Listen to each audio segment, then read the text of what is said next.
E aí galerinha, tudo em ordem mesmo, tudo beleza?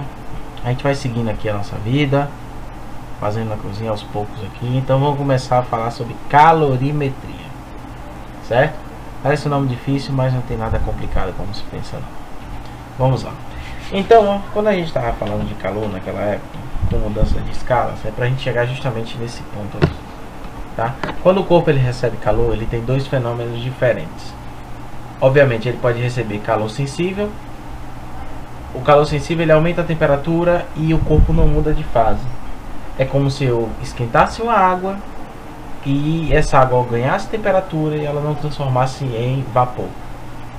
Ou pode ser o tal do calor latente, que a temperatura ela é constante, mas ela está em transformação de fase. Ou seja, a água está quente, mas ela está mudando de líquido para gasoso, tá?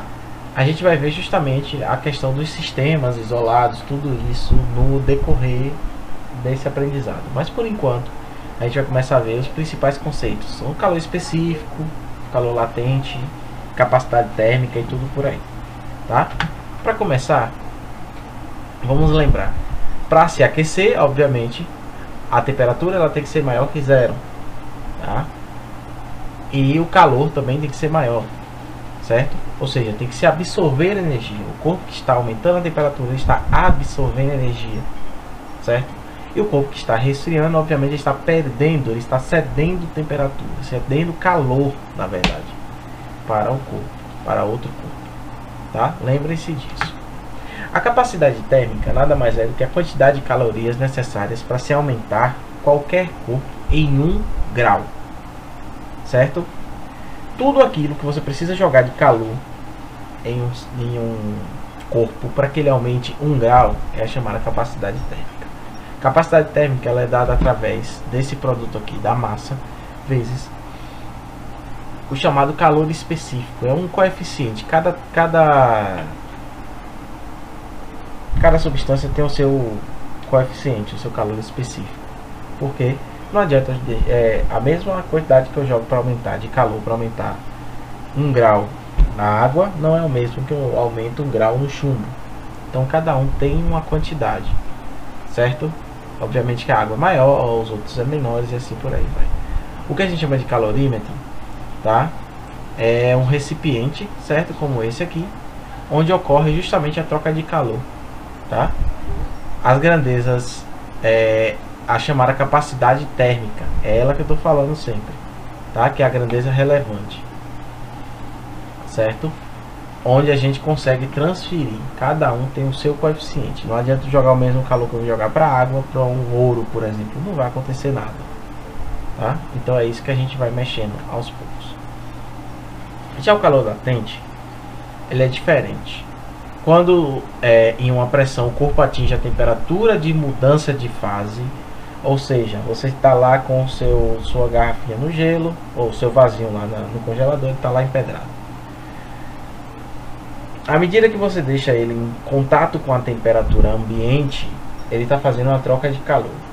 Ele está cedendo calor para o ambiente e chega um momento que ele começa a transformar, a mudar de estado físico. Ele sai do sólido para ir para o líquido. Porém, ó, essa mudança ela cessa de temperatura, certo? Ela deixa de ter uma mudança de temperatura para parar, até ela transformar-se completamente, certo? Aí sim há a chamada mudança de temperatura, a mudança de estado físico. Aí ele continua depois a transformar. O que é que isso quer dizer?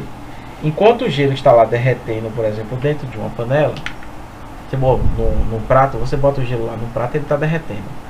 Até ele derreter, ele não muda a temperatura. Aquela temperatura que está ali naquele lugar é 0 grau até terminar, certo?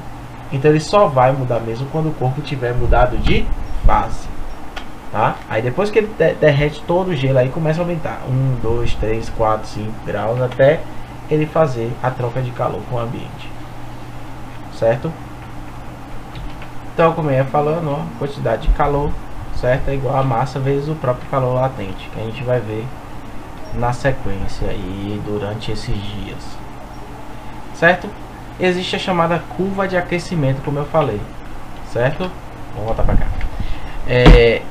Um objeto sai de uma determinada temperatura, vai aumentando, aumentando, e aí ele chega no PF. Não é para comer. É o chamado ponto de fusão. Esse ponto de fusão é o quê? É justamente onde para se ter a mudança de estado físico. Tá mudando o estado físico, mudando. E aí, quando termina a mudança de estado, ele sobe, até chegar ao PE, que é o ponto de ebulição. E aí faz sempre dessa forma, certo? Então, toda vez que na parte latente é justamente essa parte aqui, ó, onde ele não muda a própria temperatura. Lembrando o equivalente mecânico do calor, certo? Onde uma caloria ele vale aproximadamente 4,18 joules, certo? Essa conversão, tá, é o símbolo de uma revolução dos transportes lá na Europa, e aí foi dada essa caloria com 4,18 joules. Beleza? Então nesse primeiro princípio é mais ou menos isso aí. A gente vai passar alguns exercícios, certo? Então fiquem atentos pra gente seguir para vocês. Valeu? Desde já um abraço e até a próxima.